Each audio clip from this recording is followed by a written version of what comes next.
గాంధీ భవన్ లా ఫిరోజ్ ఖాన్ కు ఉస్మాన్ కు నడమ లొల్లైందా? ఒకళ్ళనొకళ్ళు దొబ్బేసుకున్నారా? ఫిరోజ్ ఖాన్ కింద పడిపోయిందా? ఇక వీళ్ళిద్దరు మళ్ళా కలిస్తే ఎంత కథ ఉంటుందో, మళ్ళా ఎంత లొల్లైతుందో.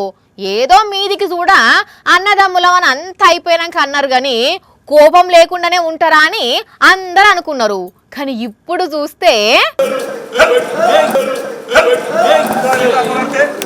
ఏ అంటే ఏ అనుకుంటా పద్మనాభ సింహం పర్షాన్ చేసినంత రేంజ్ లో పర్షాన్ చేసి గల్లలు పట్టుకొని కొట్లాడిన ఫిరోజ్ ఖాన్ ఉస్మాన్ అన్న ఇప్పుడు మంచి దోస్తులైనరుల్లా.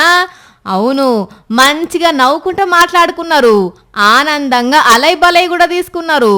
నిన్న మంత్రి పక్కనున్న కుర్చీలో కూర్చునే ముచ్చట్ల వీళ్ళిద్దరికి లొల్లై ఒకరినొకరు దొబ్బుకుంటే ఫిరోజ్ ఖాన్ కింద పడ్డాడు కదా. మంత్రులు పొన్నం అజారుద్దీన్ ముంగట్నే పెద్ద లొల్లాయే. ఎంత చెప్పినా ఏం లేదు. ఇక అటే ఇంకా ఇద్దరు కూలై మేము అన్నదమ్ముల మసొంటోళ్ళం ఏదో అట్లా అయిపోయిందని కాంప్రమైజ్ అయ్యిండ్రు. ఆ చైర్ల మీద కూర్చోడానికి అక్కడనే మిస్అండర్స్టాండింగ్ అయింది. ఆయన ఉస్మాన్ అల్ హజరీ నాకు పెద్ద అన్న, దాని తర్వాత ఆయన వచ్చి ముద్దులు పెట్టుకున్నాడు. ఇది మా పార్టీ, हमारा मैटर है, हम भाया है, हमें उन्होंने माफी चाहिए, मैं भी माफ कर दिया, खत्म प्यार ले लिया, कुछ भी नहीं. ఇప్పుడు డైరెక్ట్ కలిసి మనసులేం పెట్టుకోకుండా మంచిగానే మాట్లాడుకున్నారు. మరిది మీదికి చూడనా లేకపోతే మనసు నిండానే మాట్లాడుకున్నారో తెలియదు గాని వీళ్ళిట్లా మాట్లాడుకున్నట్టు చూసి ఇద్దరు తరపున అనుచరులు ఖుషి అయిండ్రట.